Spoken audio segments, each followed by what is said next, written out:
Now the Three Martini Lunch with Greg Corombos and Jim Garrity.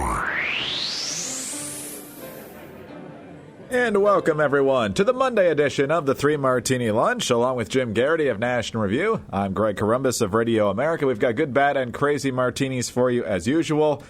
And, Jim, we usually like to have better good martinis than this, but it looks like Congressman Trey Radel of Florida has finally reached the right decision here. You may remember us talking about him a couple of months ago, back in October.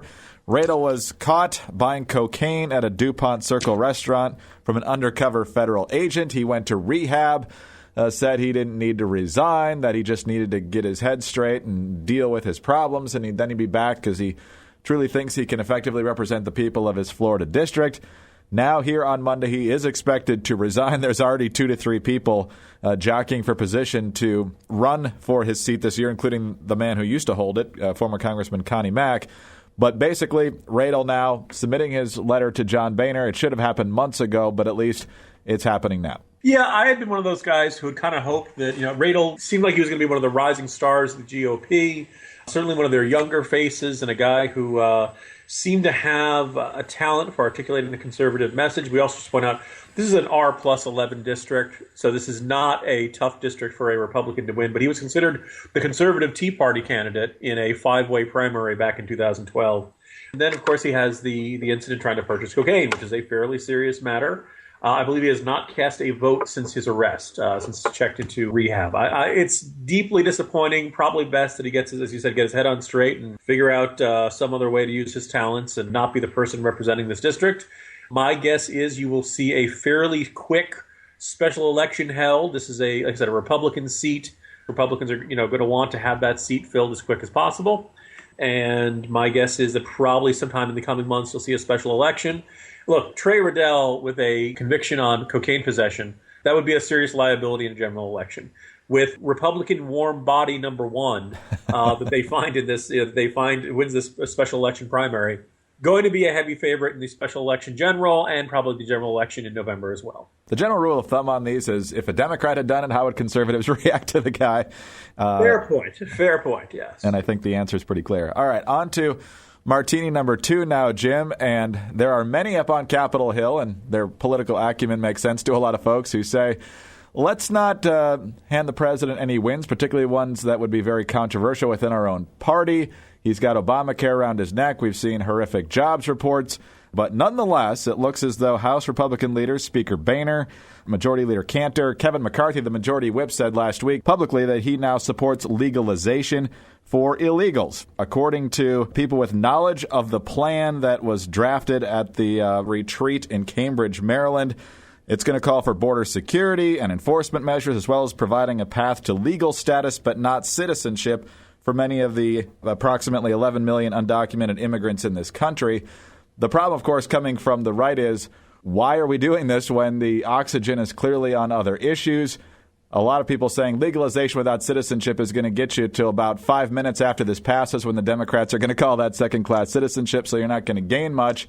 And, of course, there's the assumption on the right that this will get many more Hispanic votes, which I'm not sure has been borne out, really. So what do you make of all this? I think what you're pointing out, that the possibility of deep divisions within the Republican caucus are quite possible and, in fact, probable. It's an interesting maneuver here because if you look at even on the front page of the New York Times, they said if you actually talk to those who are in the country illegally and you ask them, do you want to become an American citizen? The answer is not always yes. And in quite a few cases, the answer is no. Basically, these are folks who have come sometimes from Mexico, sometimes from other parts of Central America, who basically say, look, I came here to earn money for my family. I can make more money working under the table here in America than I can back in my own country. They aren't necessarily bad people, but they're not really here to live the American dream. They don't really want to become Americans in both their citizenship status and if you believe that being an American is a certain philosophy or viewpoint or approach to life, living the American dream and so on. That's not really what they're here for. They're here to make money and then go back. Someday they want to go back to their home country and live with their families. Obviously, some of them are drug dealers and gang members and very seriously bad folks who we definitely want to get out of here as quickly as possible. Neither one of those do much good for the Democratic Party. The Democratic Party's goal in this is to have 11 million new voters, which is why this might be a little bit of three-level chess maneuvering by these guys to say, well, look, we're putting an offer on the table. an offer on the table that would not deport a large portion of these folks and, in fact, give them permanent resident status, but not U.S. citizenship. I think your prediction of what the Democratic response will be is spot on, though. That basically the problem is we're trying to navigate a very complicated problem with an opposition whose sole objective in life is getting 11 million new voters. We don't want that for obvious reasons. Like, not only it would not be good for the party as well, but I don't think it's good for the country to take 11 million people who have already broken one law and who, as I've said, may or may not be interested in being American citizens, and to basically decree that they are citizens in order to politically benefit one party. This is an asinine way to make laws, but that's what they're wanting. That's why, everyone says, oh, we should do something about immigration. Yes, but the problem is the interests of the two parties are diametrically opposed on this. In light of that, we shouldn't be surprised that we, don't see compromise on this. When the public kind of whines, oh, why can't the Republicans and Democrats get together on this? Well, there's your issue there. People are going to disagree because they want different things out of the policy. And I find a lot of the whining about the lack of immigration bill overwrought and back to our way of pressuring Republicans to sign something into law that probably isn't going to be in their best interest at all. Yeah, another sign of the times. I can't remember if this was one of the leadership or Paul Ryan giving a speech, and they said because they don't trust President Obama to enforce the border security aspects of the bill, they want to put specific language in the bill that says he has to enforce the whole law, which I'm not sure would make it any more binding from his perspective. But if you ignore one part, right. He doesn't trust him, so we're going to make him wait, we don't trust him, so we're going to make him promise. That's right. On to the crazy Martini now. And again, this isn't the craziest thing we've ever seen, but it is definitely driving a debate within the Republican Party. As we mentioned last week in conjunction with the Mike Huckabee story, the Republican National Committee was having its winter meeting here in Washington. And one of the things that Reince Priebus, the chairman of the RNC, was really focused on was kind of shrinking the primary schedule in a couple of different ways. Number one, they want to move up the convention to sometime between mid-June and mid-July. I think this is so the money can start flowing sooner because Mitt Romney was kind of hamstrung there. But also they want to compress the primary schedule. In the one sense, you get the infighting over faster. On the other hand, you can potentially get a knee-jerk nominee like the Democrats when John Kerry won the first one, and 2 weeks later it was pretty much a fait accompli that he was going to be the Democratic nominee. My distinguished colleague Quinn Hillier lays out his opposition to these changes. Basically says Republicans may eventually regret this. He sees a much more abbreviated primary schedule. He thinks this is probably good news for whoever the front runner is. It probably makes life harder for all the underdogs. And he also worries you can end up with a flash-in-the-pan type candidate. That basically whoever is on top at the end of January when these primaries get started is likely to be the nominee.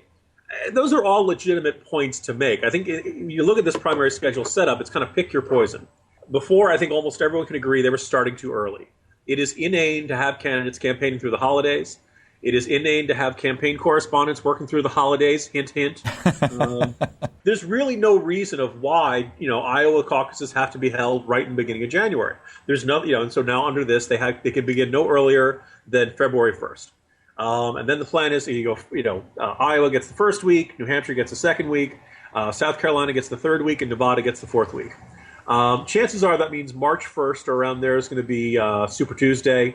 As that's the earliest date every other state can do their primary, and you'll see probably a lot of stuff in there. A lot of states, clumping together on that date, wanting to be as early as possible so that they can be as important as possible. Of course, by everybody going on the same day, each individual state becomes less and less important.